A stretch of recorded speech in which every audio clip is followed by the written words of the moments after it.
contributes to the Bird Rights. He was a longtime contributor for CrescentCitySports.com and hosts the Heart in the Paint podcast now as well. Great to talk to David Grubb. David, nice to hear your voice. Yes, sir. How are you doing? I'm doing fine. Thank you. And I mean that sincerely. I hope you're well. And I'm watching Toronto up by 5 on Boston in the third. Boy, that game's changed dramatically since midway through the second quarter. Boston was dominating. No more. Toronto's made adjustments. They're playing really well. And that's been the question for, Nick Nurse in this series, was how he was going to adjust to Boston's ability to switch just about everything. Pascal Siakam still hasn't played his best basketball, but tonight you see Fred VanVleet didn't show why he's going to be very valuable on the free agent market. No, no doubt. Really good player. Nurse is a good coach. He proved that last year. He makes adjustments. I mean, the stuff he threw at Boston when they won Game 3, when he threw box and ones and triangle and twos. I mean, this was high school and college stuff I'd seen previously in Boston. Looked clueless, and no disrespect to Stevens. He's a good coach too. But they really did throw some curveballs at him, and it really kind of helped get him back in this series. And if they can win this game tonight, it forces Game 7, and all bets are off at that point. That's been the theme of the playoffs, basically, has been adjustments. And I think that's probably consistent year in and year out.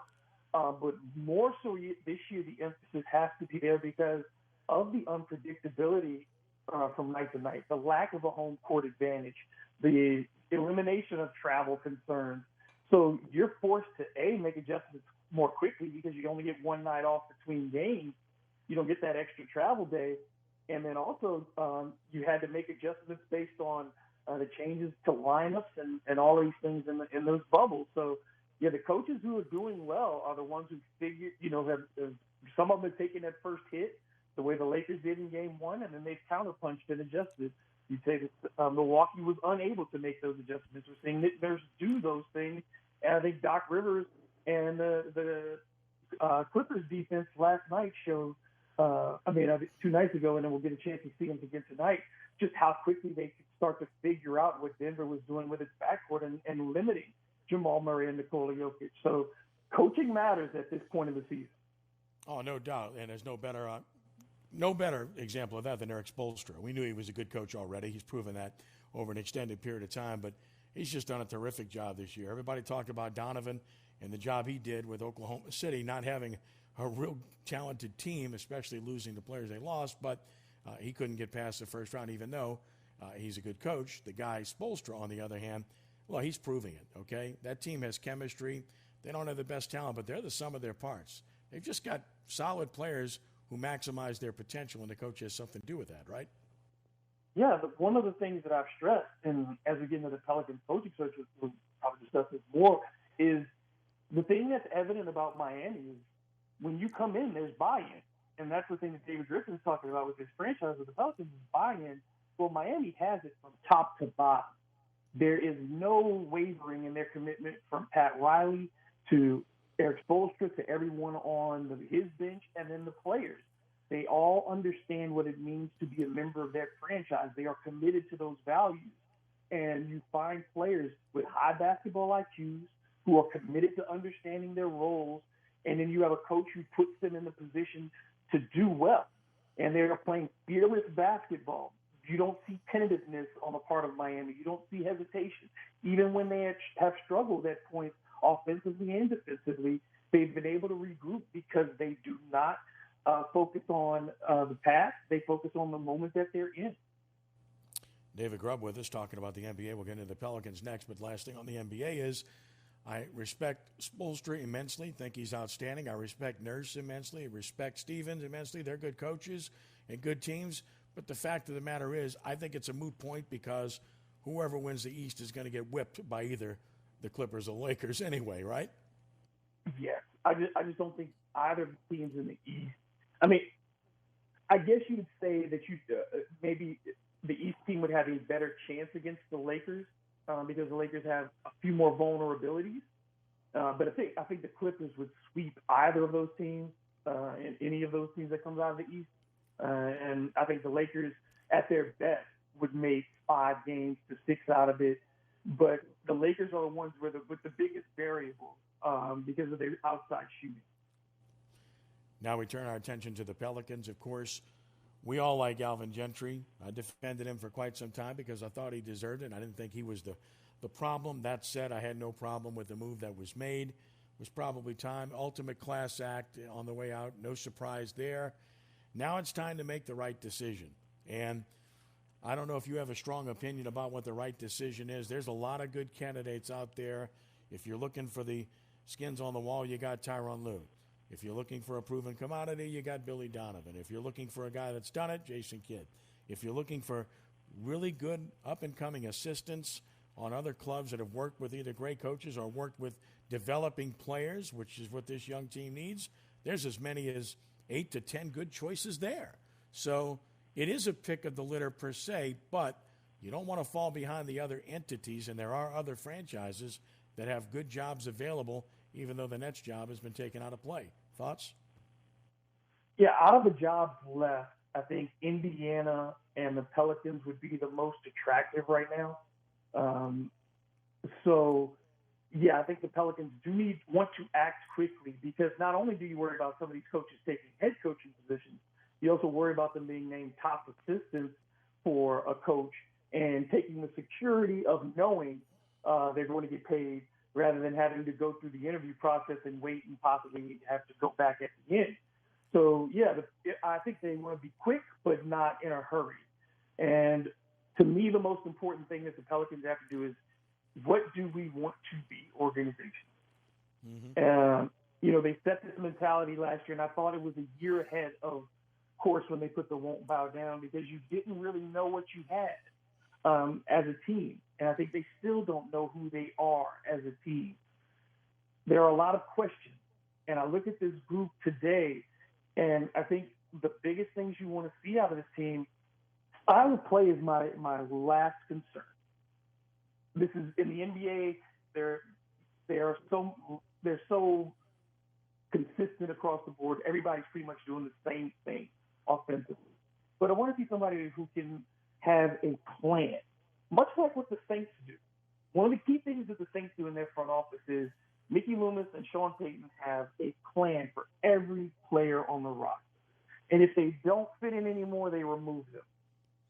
That's the mentality the Pelicans need to start taking on after this year one. Now it's time to determine what path we are headed on, put that in order, and I want to see the next coach come in understanding that and say we've got to instill basketball IQ, we've got to instill physical and mental toughness, and first and foremost, you have to make home court a priority. This team has to be a team that can defend home court, and it can't have these wild variances of play where every season you're counting on the end of the season. You want to see consistency out of this team, and that's not something we've seen really a true identity for this team since Chris Paul left. And so that means one of these players is going to have to step up as well and embrace the challenge along with this coach. So whoever it is, whether it's Jerry Stackhouse, whether it's any of the names you already mentioned, whether it's somebody we're missing that's under the radar right now, Ime Udoka, or the David Vanderpool. There are so many candidates.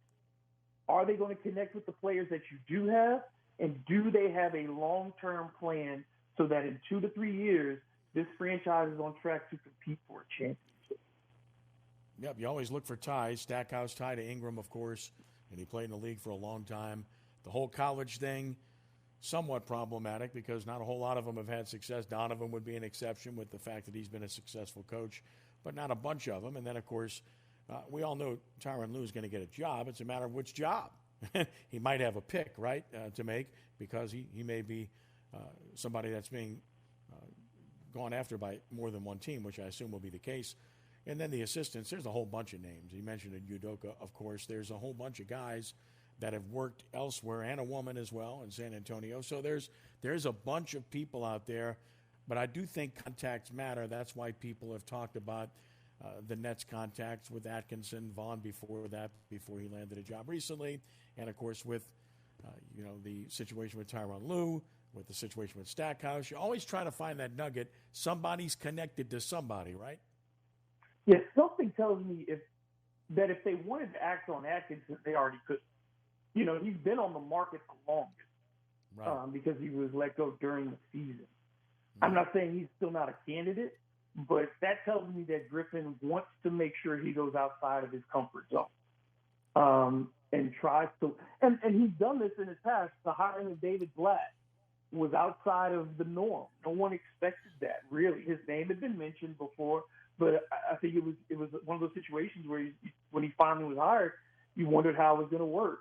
The thing for Stackhouse would be he's been in the G League as a head coach. He did win a G League championship and was coach of the year there, and spent a number of years on the sidelines in the NBA. And even last year, he did develop a player who was drafted in the first, should be drafted in the first round of this year's draft. So there's that player development part that you see. The main thing is, I think what we thought with the Pelicans is that they didn't have a consistent discipline, that they didn't have a consistent a level of accountability, because we know a head coach is not going to micromanage on any level. It's about managing all of these people. So, you want to see somebody who can instill that in their staff and have some continuity and just a level of expectations that when you walk in that building on Airline Highway, you know what this franchise is about. And right now, I still just don't know what the identity of this franchise is. That's a very good point, and my take has been, for whatever it's worth, and I'm completely open to all points of view, has been that they need maybe two things, if not one and the same. They need a tough guy, first and foremost, and secondly, they need a rim protector. They need a center who's got length, who can't protect the rim, cover for Zion, cover for others, and adjust shots, block shots, rebound the basketball. No disrespect to Derek Favors, but I wouldn't pay him the money and bring him back at the level they'd have to pay him, even though he's a good guy and a solid player. But again, are you going to be able to contend for a championship with him? And then, of course, the other aspect that I would look at is if you're really looking to get that asset, you're not going to get it in the draft. Wiseman's the only center in the draft that's ranked anywhere near the top 10 or 15. You're going to have to get it from within the league. And the only way you do that is to use an asset that you have. And, of course, they've got an abundance of guards, David. And the two assets that are tradable assets are Drew Holiday and Lonzo Ball. Would you be willing to part with either one of those to get that kind of guy in the front court? I think they have the three needs, like you're talking about, that rim protector, a perimeter wing defender, because we saw how they were destroyed by small forwards. And we also saw that they are still in need for like the fifth consecutive year of a veteran backup point guard that they can depend on. So all of those things need to be addressed. To me, the most logical option to move is Drew Holiday for this reason. One, you still don't know what Lonzo's value is. You'd be selling low on him at this point. So I think you want to see if you're going to get Lonzo from the 36 games that preceded the bubble, or if you're getting Lonzo of the 8 games within the bubble.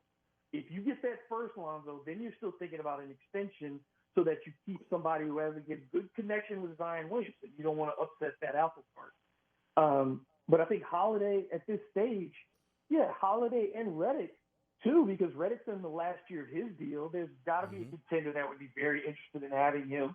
And I think he's being done a disservice at this stage for a team that'll probably win, if it doesn't live up to its potential, should win somewhere in the low 40s next year. I mean, those are two very good assets to have. Drew's contract and his age are flexible at this point in his career. He's not going to be on this team in the 4 to 5 years down the road when you're hoping Zion has entered his prime, that Ingram is in his prime. So I think he's the most attractive, and I don't like, you're right, I don't think this team needs more under 24-year-olds. It needs a veteran presence, but it needs a voice. It needs someone who can hold that locker room accountable, and they haven't had that other than Rajon Rondo. So, I mean, it's been few and far between. They need someone who's going to set a tone for them in that locker room. They thought they were trying to do it with Tony Allen. He wasn't physically able to do it. He was past his prime. They need a David West type player.